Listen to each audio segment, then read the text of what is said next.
자, 새로운 한 주간 시작되었고 또 새로운 하루가 시작되었습니다. 하나님께서 우리에게 새 날을 허락하신 것은 또 새 마음을 가지고 살라고 하시는 줄 믿습니다.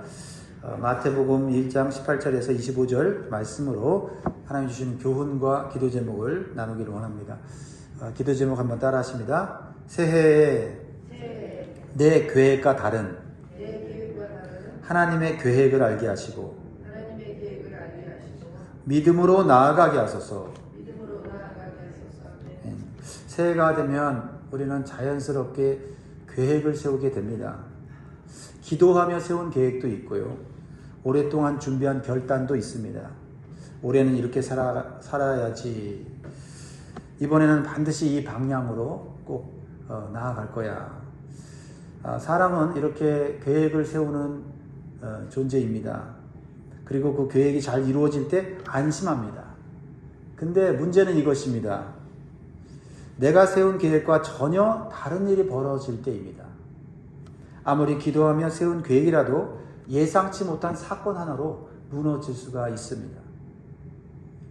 그때 우리 마음속에 가장 먼저 올라오는 질문은 이것입니다. 하나님, 왜 이 길입니까? 이건 제 계획이 아니었습니다. 이렇게 될 줄 알았다면 시작도 하지 않았을 것입니다. 우리는 하나님의 뜻을 알고 싶어 합니다. 그러나 솔직하게 말하면 하나님의 뜻을 알고 싶은 이유는 그 뜻이 내 계획과 크게 다르지 않기를 바라기 때문일 수가 있다는 거죠.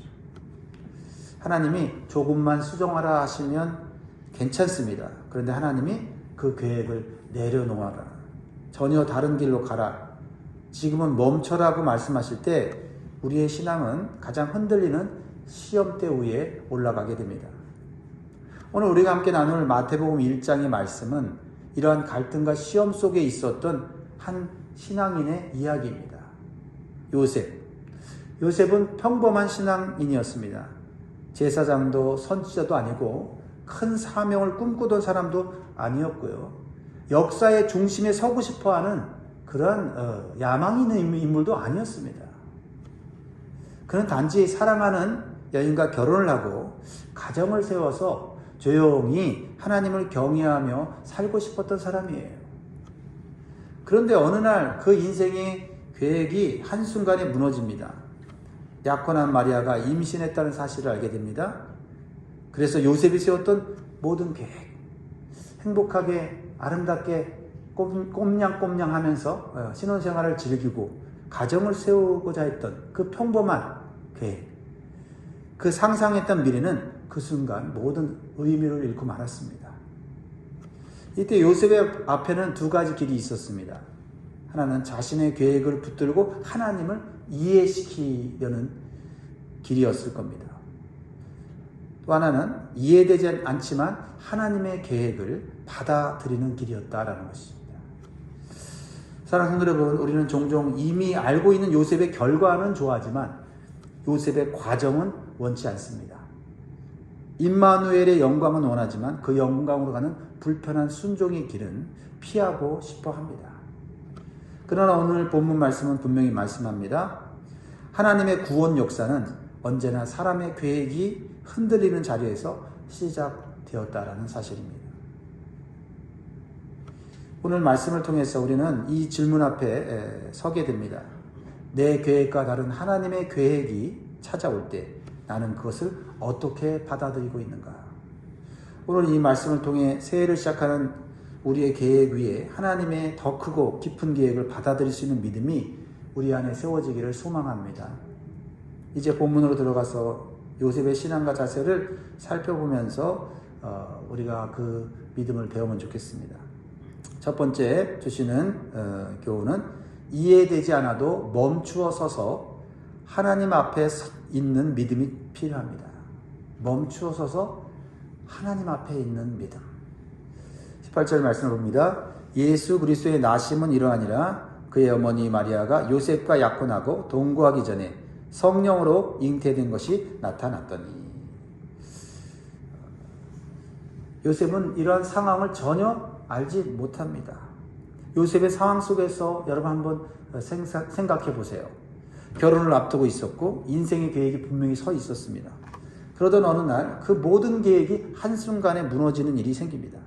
마리아가 내 아이가 아닌 다른 사람의 아이를 임신했다는 사실을 알게 되었습니다.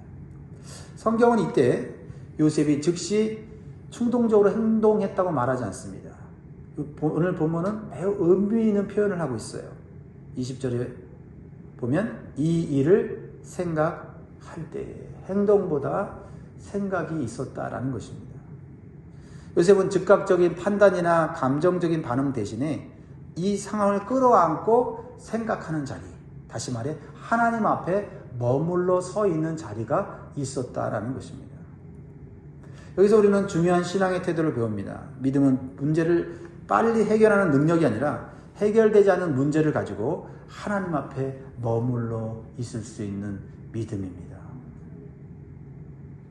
우리도 새해를 시작하며 많은 계획을 세웁니다. 기도하며 세운 계획도 있고 충분히 고민한 결정도 있습니다. 그런데 환경과 상황은 나에게 종종 묻지도 않고 삶의 문제와 고통을 일으킵니다. 그때 우리는 이렇게 반응할 수 있습니다. 왜 이런 일이 나에게 일어나는가? 당장 뭔가를 해야 되는 건 아닌가? 그러나 요셉은 다르게 반응을 합니다. 그는 문제 해결보다 먼저 하나님 앞에 멈춰 서 있습니다. 왜냐하면 요셉은 알고 있었기 때문입니다. 그 문제가 어떻게 발생한 건지는 모르겠지만 그 문제의 크기보다 하나님이 더 크시다는 사실을 분명히 알고 있었기 때문에 섣불리 행동하지 않습니다. 새해 하나님의 계획이 내 계획과 다르게 보일 때 믿음의 첫걸음은 방향 전환이 아니라 멈춤입니다. 예상치 못한 문제 앞에서 직접 대면하기보다는 하나님 앞에 서서 생각하는 시간, 묵상하는 시간이 필요합니다.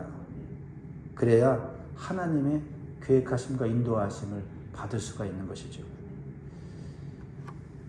하나님께서 왜 내가 계획했던 것과는 다른 계획을 갖고 계시지는 않은가를 생각해 보는 것입니다. 내가 행동하기를 원하는 것과 다른 행동을 하기를 원하시는지를 묻는 것입니다. 왜냐하면 하나님은 우리의 생각과 계획과는 더 큰 생각과 계획을 가지고 우리 개인의 인생뿐만 아니라 온 세상을 하나님의 지혜로 다스리고 계시기 때문입니다. 이사야 55장 8절에 9절에서 이렇게 말씀합니다. 이는 내 생각이 너희의 생각과 다르며 내 길은 너희의 길과 다름이니라. 여호와의 말씀이니라. 이는 하늘이 땅보다 높음 같이 내 길은 너희의 길보다 높으며 내 생각은 너희의 생각보다 높음이니라. 문제 앞에 충동적으로 행동할 수밖에 없는 상황 속에서 우리는 나보다 높은 하나님의 길, 하나님의 계획을 묵상하는 시간이 필요한 줄 믿습니다. 요셉의 신앙을 통해서 배우게 되는 두 번째 교훈은 내 권리를 내려놓고 하나님의 의를 선택하는 믿음이 필요합니다. 19절입니다. 그의 남편 요셉은 의로운 사람이라 그를 드러내지 아니하고 가만히 끊고자 하여. 성경은 요셉을 의로운 사람이라고 소개하고 있습니다. 의롭다는 것이 무엇입니까? 우리가 보통 생각하는 의로움은 내가 옳다고 하는 것을 지키는 강함입니다. 요셉은 충분히 임신한 마리아를 고발할 수 있었습니다. 그렇게 하면 자신의 명예를 지킬 수 있었고 사람들 앞에서 억울함도 벗을 수 있었습니다. 그러나 요셉은 그렇게 하지 않았습니다. 묵상한 후에, 생각한 후에 그가 결정한 것은 그를 드러내지 아니하고 가만히 끊고자 했다고 말씀하고 있습니다. 이 장면에서 성경적 의로움이 무엇인지, 하나님이 원하시는 의로움이 무엇인지를 분명히 보여줍니다. 성경의 의로움은 내가 옳다는 것을 증명하는 태도가 아니라 하나님의 성품을 닮아가는 선택입니다. 요셉은 자신의 권리를 내려놓습니다. 자신이 상처받을 것을 알면서도 다른 사람을 보호하는 것을 선택합니다. 이것이 하나님의 의입니다. 이것이 십자가의 의입니다. 새해 하나님의 계획을 받아들이면 반드시 이 지점에서 우리는 어려움을 겪게 됩니다. 내가 생각하던 것, 내가 계획하던 것, 하나님이 그대로 이루어지시면 우리에겐 문제가 없습니다.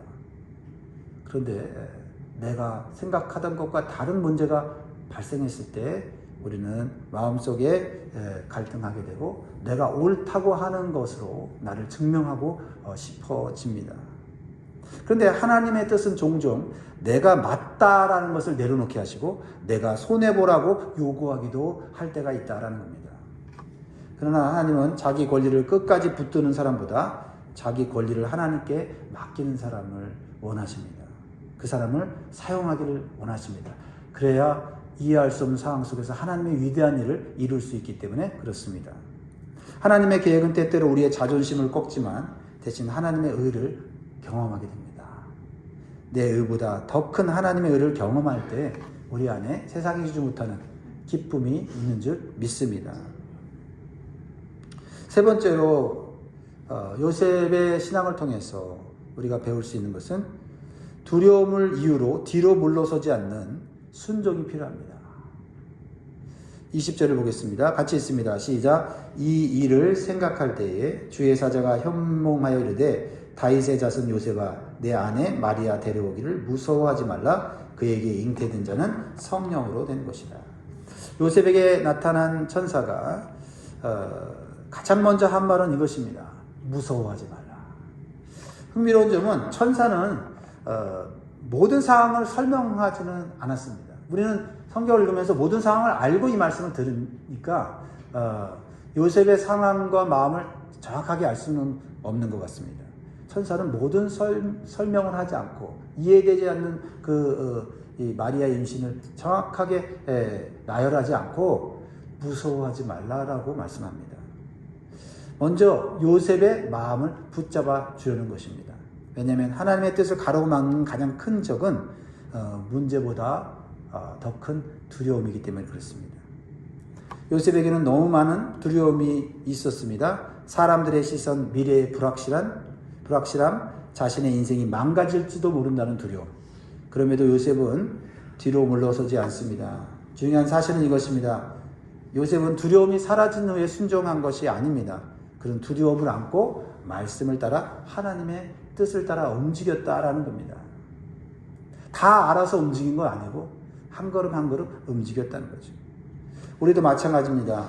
내 계획과 다른 하나님의 계획을 받아들이는 순간 마음이 바로 편안해지는 경우는 거의 없습니다.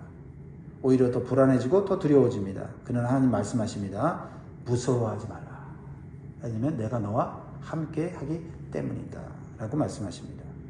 사랑하는 성도 여러분, 순종은 단순히 용감한 사람이 선택하는 선택이 아니라 하나님의 함께 계심을 믿는 사람이 하는 결단인 줄 믿습니다.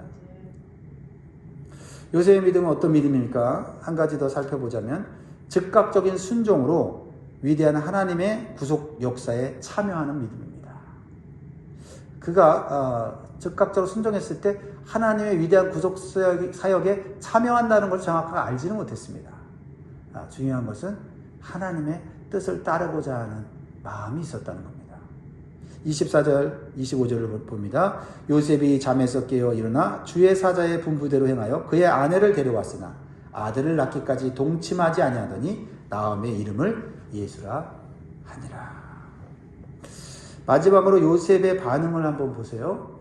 요셉이 잠에서 깨어 일어나 고민하다가 뒤로 미루다가 라고 써있지 않고 주의 사자의 분부대로 행하여 라고 말하고 있습니다.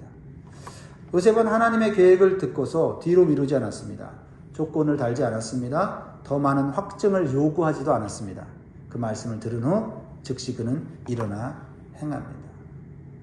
근데요, 이 순종은 눈에 띄지 않습니다. 여러분, 요셉의 순종이 얼마나 위대하다는 걸 우리가 알고 있지 않습니까? 근데 요셉이 순종했을 때 아무도 알지 못했습니다. 부모도 알지 못했을 거고, 아는 분은 하나님과 천사밖에 알지 못했죠. 그 순종이 쉬웠겠는가? 좀 내가 순종하면 사람들이, 성도들이 힘든데 순종하는구나, 격려도 하고 위로도 하면 순종할 맛이 나는데 요셉의 순종은 눈에 띄지 않는 순종, 자기만 아는 순종이었습니다. 박수를 쳐주지도 않았고 요셉의 이름이 역사에 크게 남지도 않았습니다. 그러나 이 조용한 순종 위에 예수 그리스도의 탄생과 보호라고 하는 구속사의 위대한 하나님의 일에 동참하게 되었다라는 것입니다. 새해 하나님의 계획을 받아들이는 순종은 분명 어려움들을 동반할 것입니다. 내가 세운 계획의 중단, 설명할 수 없는 선택, 사람들의 오해. 그러나 하나님은 그 순종 위에 내가 상상하지 못한 복과 영광을 준비하고 계신 줄 믿습니다. 그 믿음으로 순종하는 거죠. 사랑하는 성도 여러분, 하나님의 계획을 선택한 사람은 당장은 좁은 길을 걷는 것 같아도 결국 요셉처럼 하나님의 은혜와 구원의 길로 나아가게 될 줄 믿습니다. 말씀을 마무리하려고 합니다. 사랑하는 성도 여러분, 오늘 본문의 핵심적인 내용은 무엇입니까? 요셉이 말씀을 듣고 순종함으로써 그의 인생에 일어난 일은 무엇입니까? 22절, 23절이에요. 이 모든 일이 된 것은 주께서 선지자로 하신 말씀을 이루려 하심이니 이르시되. 23절, 보라 처녀가 잉태하여 아들을 낳을 것이요 그의 이름은 임마누엘이라리라 하셨으니 이를 번역한즉 하나님의 우리와 함께 계시다 합니다. 이 말씀은 요셉의 인생을 한 문장으로 잘 요약해주고 있어요. 하나님의 말씀을 이루는 삶, 하나님이 함께 하시는 삶이었다는 거죠. 요셉에 일어난 모든 혼란, 오해, 두려움, 내려놓음, 순종의 과정은 우연이 아니라 하나님의 말씀이 이루어지는 과정이었다는 겁니다. 우리는 하나하나를 보면 하나님의 말씀을 이루는 것 같지 않아요. 오해받을 때 이건 하나님 뜻이 아니에요. 억울할 때 이것은 하나님이 원하시는 길이 아니야 라고 말할 수 있지만 그 모든 것이 합쳐져서 하나님의 말씀을 이루는 과정이었다라는 것입니다. 요셉이 원래 가졌던 그런 안락한 꿈은 깨졌지만 하나님의 위대한 계획은 한치도 어긋나지 않고 이루어졌습니다. 사랑하는 성도 여러분, 새해를 시작하며 우리도 각자의 계획을 가지고 이 자리에 섰습니다. 그러나 한 해를 살아가다 보면은 분명 내 계획과 내 생각과 다른 하나님의 길을 마주하게 될 것입니다. 그때 이 말씀을 기억하면 좋겠습니다. 하나님의 계획은 나를 버리기 위해 다른 길로 이끄시는 것이 아니라 나와 함께 하시기 위해 더 깊은 자리로 인도하시는 것입니다. 임마누엘의 신앙은 모든 것이 잘 되면 하나님을 믿겠다는 고백이 아닙니다. 임마누엘의 신앙은 모든 것이 흔들려도 하나님이 나와 함께 하신다는 믿음으로 나아가는 것입니다. 결국 요셉은요, 위대한 일을 한 사람이 아니라 하나님과 함께 한 걸음씩 걸어갔던 사람이었습니다. 그러므로 요셉과 함께 하신 하나님이 우리와 함께 계시고 우리의 구원의 길 가운데 동행해 주실 줄 믿습니다. 그래서 우리는 결단해야 됩니다. 내 계획이 아니라 하나님의 말씀이 이루어지기를 선택할 것인가, 아니면 내 생각대로 내 감정대로 행동할 것인가. 오늘 이 말씀을 통해서 우리가 부모로서 자녀에게 권면과 축복을 해주면 어떻게 할 수 있을까 생각해 보았습니다. 자녀들에게 이렇게 말해주면 어떨까요? 사랑하는 내 자녀야, 너의 인생에도 내가 세운 계획과 다른 길이 나타날 때가 분명히 있을 거야. 열심히 준비했는데 결과가 다르게 나오고, 기도하며 기대했는데 문이 닫히는 순간도 올 거야. 그때 믿음의 부모로서 내가 꼭 해주고 싶은 말이 있다. 그게 실패의 증거가 아니라 하나님이 너와 함께 계시겠다고 말씀하시는 자리일 수 있음을 믿어보렴. 부모로서 우리는 모든 길을 대신 선택해 줄 수 없지만 하나님께서 너의 삶에 계획을 가지고 계시다는 사실만큼은 확실하게 말해줄 수 있어. 네 계획보다 하나님의 계획을 더 신뢰해도 괜찮다. 지금은 이해되지 않아도 하나님은 너를 떠나지 않으신다. 순종은 연약한 사람이 하는 선택이 아니라 하나님을 믿는 가장 용기 있는 사람이 하는 것이다. 오늘 성경은 분명히 말해주고 있다. 요셉이 생각하던 계획은 무너졌지만 하나님의 말씀과 계획은 이루어졌고, 그 과정 속에서 하나님은 요셉을 홀로 두지 않으셨다. 두려움 속에서도 하나님께서 함께 하셨다. 사랑하는 자녀야, 내 인생의 길이 내 길과 달라질 때에도 임마누엘의 하나님 너와 함께 계시기를, 그리고 그 하나님의 계획 안에서 두려움보다 믿음으로 살아가기를 부모로서 축복한다. 이렇게 권면하고 기도해 주면 어떨까요? 우리도 결단으로 오늘 하루를 시작하면 좋겠습니다. 주님, 내 계획이 무너질 때에도 말씀이 이루어지고 있음을 믿게 하시고 임마누엘의 하나님과 함께 순종의 길을 끝까지 묵묵히 걸어갈 수 있게 도와주옵소서. 같이 기도하겠습니다.